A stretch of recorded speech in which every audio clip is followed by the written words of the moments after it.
listening to the Mike Kara radio program, Eye on the Nation. Welcome back to our next edition of the Mike Kara radio program, Eye on the Nation. We definitely have our eye on the nation. As always, proudly broadcasting from Ocoee, Florida, USA, planet Earth. And my next guest is Chris Sutton, who is a former street cop, sheriff, maximum security prison guard, author, and 6th-degree black belt. And he's created a self-defense system called Cobra that is a police academy for civilians. And we want to talk all about that. And Chris, pleasure and honor that you could join me today talking about self-defense. And as we mentioned, definitely a subject that I wanted to discuss with our audience. And we have some great questions. And first of all, can you tell us, because we know that there's a lot of right things to do and the wrong things to do, and we don't necessarily always want to focus on the wrong, but, sometimes that gets us to the right. But can you tell us 7 deadly mistakes people make every day that puts them at risk for a violent attack? Absolutely, Mike, and thank you for having me on. When we discuss real-life self-defense, you have to throw out a lot of what we have seen on TV, what we hear from our friends, or what we perceive to be as an effective way to defend ourselves. The bottom line is, when we're brought into this world, when we go through school all the way to old age, we have zero self-defense training. So we kind of make it up as we go along with perception, what we see on TV, what we see in sports, or what we think might work, unless you actually get training. The top 7 that I'm going to go over next, they're going to be eye-openers, and some of it's basic, and some of it's pretty direct. Number 1, most people don't realize that the bad guy's in control 100% of the time from the get-go. I like to ask large audiences, do you know the secret formula that the bad guy always controls? And most people can't answer. It sounds like a ghost town in there. And, and it's not their fault. They don't have any training. And then someone inevitably will raise their hand and say, well, it's surprise. He has the element of surprise. That is the closest answer that people get to, and that's actually broken down into 3 categories. The bad guy always picks the time, he always picks the place, and he always picks the method of attack. We don't, you never get the luxury to get a text or an email, hey, at 4 o'clock, I'll be outside of Walmart and I'm going to rob you. It happens, and you don't know about it, and they always pick the time, place, and method. That's number 1. Most people don't realize that. They think they're absolutely in control of their own destiny when it comes to becoming a victim, and they're not. They always are reacting.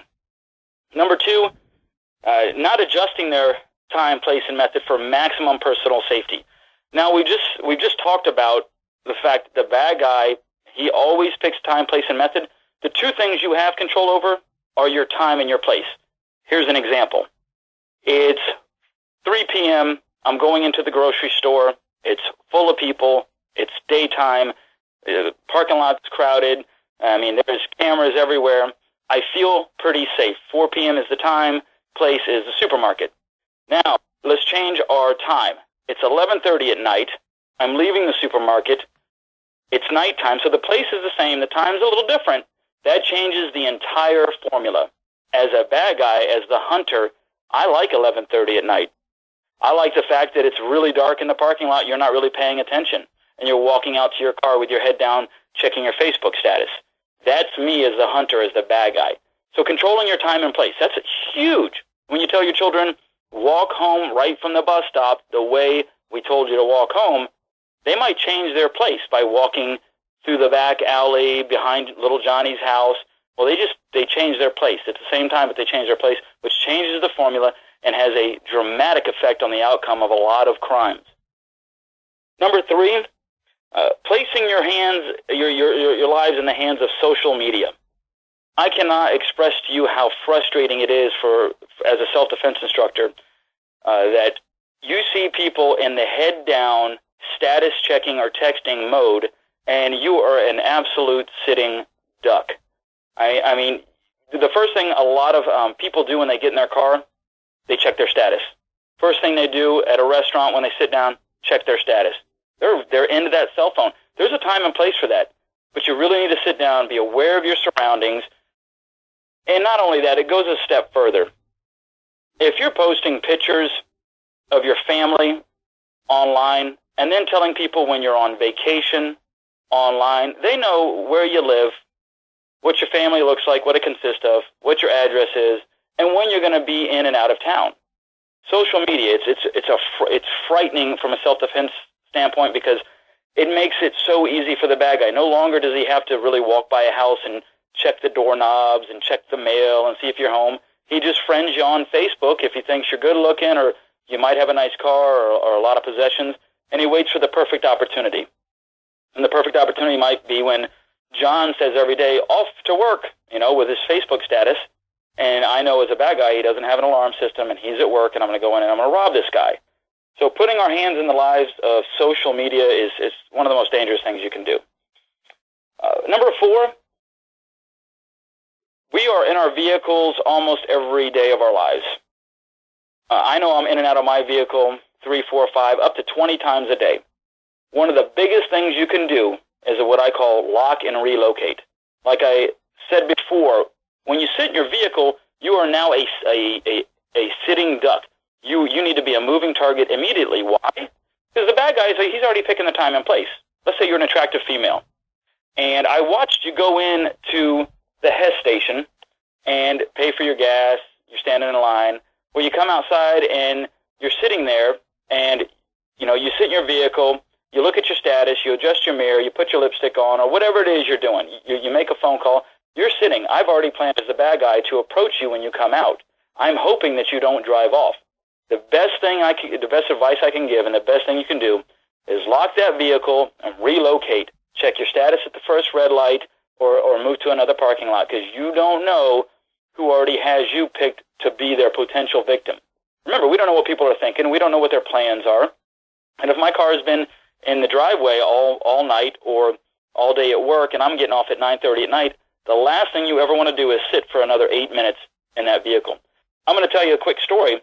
I was giving a Cobra-Defense class, and we had 2 students, and they were running late. It started at 9 a.m. I look out of the window of the school, and they are in the parking lot, and it takes them approximately 9 minutes to pull their hair back, do their makeup, do all this adjusting. There are 2 young females in the vehicle. They're soft targets. They're sitting targets. So when you sit in that vehicle, it gives another person the opportunity to make a plan and act on it. Number 5, most people have zero real-life self-defense training. We see things on TV, and number 5 would be the fact that we continue to insure items like cell phones, cars, houses. Why do we insure our vehicles? We're worried about the other driver, not us, right? Why do we insure our house? We're worried about the possibility of a hurricane. We even insure our flat-screen TVs. Why? Because in 3 years, if one of the bulbs go out, guess what? We want it replaced.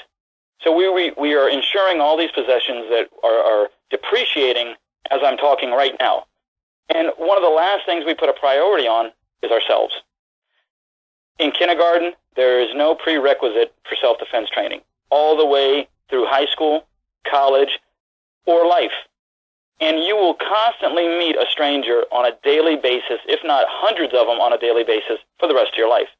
I mean, am I right? You will go out there to the mall, to McDonald's, to wherever it is, and you'll meet strangers. And we just trust that nothing will ever happen to us. But we don't want to trust other drivers, and we don't want to trust the weather, and we don't want to trust the cell phone companies, but we trust everyone on the planet not to harm us. Now, we're not looking to be paranoid or walk on eggshells, but learning self-defense isn't this really difficult, I got to sweat and, bench press a ton of weight and run really fast. It's what you know. It really is what you know, and more importantly, sometimes what you don't know. So that's number 5, walking around with zero real-life self-defense training other than what we see on TV. For instance, UFC. I love that stuff. It's great. It's not real at all. Those guys are outstanding athletes, just like boxing, just like anything else, and they have great technique. However, as a police officer, I can tell you, and a lot of police officers can, no one ever will put you in a real fancy move that you're going to see on the UFC. That stuff doesn't exist because your attacker is highly aggressive and highly untrained. You got to remember, these guys have predetermined knowledge of their attacker, for the UFC, who their opponent is, a padded surface, a rule book, a referee, A lot of things they're not allowed to do. They're in great shape. They're ready for this fight. They're prepared. That's a sport. If you're going to be good at that, train for that. Real life, hey, you know what? I'm going to be attacked today at 5 o'clock. Someone's going to get out of their car with a hammer and come at me, aggressive, trying to hurt me. I don't know that's coming. I just have to react to it. And I'm not going to put him in a fancy armbar or Kimura. He doesn't have any training for the most part. Remember, your bad guys they're not black belts. They're not military and ex-police officers. For the most part, they're just the average criminal trying to make their way in this world, kicking and punching. Even 5-year-olds know how to kick and punch. And when you grow up to be 35, now that's all you know how to do, kick, punch, and take someone to the ground. So you want to train for the person you're going to meet 80% of the time. So that's, your general bad guy. Number 6, most people do not practice traffic awareness as it relates to self-defense. I remember as a police officer, one of the biggest things they would tell you for officer safety is do not pull up without enough room to take your car left or right at a moment's notice. And try to avoid pulling up where you're window to window with someone. What does that mean? If I cut someone off and now they're following me in traffic. They're behind me, they're honking, they're giving me their hand gestures. I'm stopped at a red light. I see the guy get out of the vehicle. The first line of self-defense is avoiding it at all costs, conflict avoidance. That's the first thing we're going to try. If you're 3 feet from the person in front of you, you can't turn left and you can't turn right without hitting that vehicle. You've boxed yourself in. So you have no out at that point. You want to give yourself an out. That could be a means of escape. You could jump a median, do a U-turn, never see that guy again. Guess what? You avoided everything just by practicing traffic awareness as it pertains to self-defense.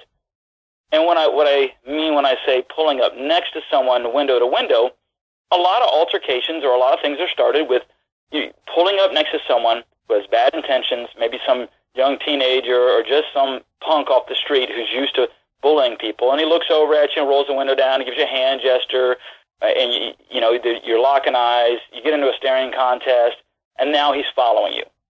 So if you will just stop short of being window to window with someone, no one's looking in your vehicle, you're not looking in anyone's vehicle, leave yourself enough room to pull left or right before you stop if there's a vehicle in front of you.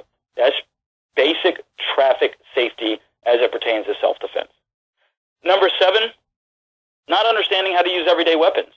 I give a complete seminar. I've done so many, news shows on a seminar called Everyday Weapons. We do it every 10-week academy. We do it in the survival camps. It's done all over the nation with all of our licensed Cobra facilities. Basically, you're looking at things and identifying that could absolutely be used as a weapon, and I will use it as a weapon, and this is how I will use it as a weapon. Now, I've identified it as a weapon, but my attacker has no idea that I would use it. There's some things that are obvious, a screwdriver, a pin, and we always get that. And then there's a lot of myths. A lot of people say, well, I would put my key between my fingers and use it to jab them. No, you won't, because it doesn't work. We do it all the time. We test it at our headquarters, at the Cobra-Defense headquarters, and that doesn't work at all. You hit something with the key, it goes against your palm, it falls on the ground, now you don't have the weapon at all. So we teach a series of tactics, everything from hot coffee to rings to belts to broken CDs. These things can all be used as effective self-defense weapons. And even when a police officer stops you and he says, do you have any weapons in the car that I need to be concerned about? He wouldn't even notice them because they don't look like weapons. You've identified them as weapons. You make them ready in your vehicle, in your home, and you're prepared to use them. And that's the biggest thing. Be prepared to use something as a weapon. And number 8, having the biggest false sense of security when it comes to certain items. I always ask on day 1, what do you tell your children or what have you been told to keep on speed dial? Inevitably, people will say 911. I have done this demonstration year after year for over a decade. Our locations nationwide do it. It's been on the news. It is such a simple demonstration, but it blows people away because they came in thinking one thing, and they leave thinking another. It's called the cell phone demo. I hear parents talking about, have 911 on speed dial, and they send their daughter or their son on their way, and it makes them feel really confident and really comfortable. And females and males alike, well, I'll just call 911. Let me give you a scenario. in our training centers, and you can look at it live on YouTube and on the news broadcast that I've been on, I will ask the average person, I will call them out of the audience, and I will ask them, how many feet do you think you need to get a cell phone out of the bag? I show them a cell phone. It's a bright green cell phone. And dial 911, give them a description of what I look like, and just give them a location of where you're at, just a street name. People will say 20 feet. I give them 40. Now, keep in mind, I gave them the secret formula, time, place, and method. I'm going to be 40 feet away, and I'm going to walk to you. And as soon as I start walking, I tell them, as soon as I move, get that phone out, put it up to your ear, dial 911, and describe what's going on. And when I get to them, if I get close enough to actually touch them, I will let them know I'm there by touching them on the shoulder, then I'll play the 911 operator. 911, what's your emergency? Nobody has ever beat this demonstration. Now, I put them in the best possible case scenario. I'm 40 feet away, which they asked for 20. I gave them 40. I walk up to them. I told them I'm coming, and they can't do it. They fumble with the phone. They can't dial 911. They dial 748. They can't get the description out. They forgot the address at the school.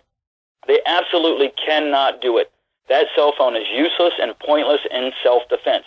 The actual statistic, and we've actually measured it, to get a calm, cool, and collected phone call to 911, full description, is a 150 to 200 feet.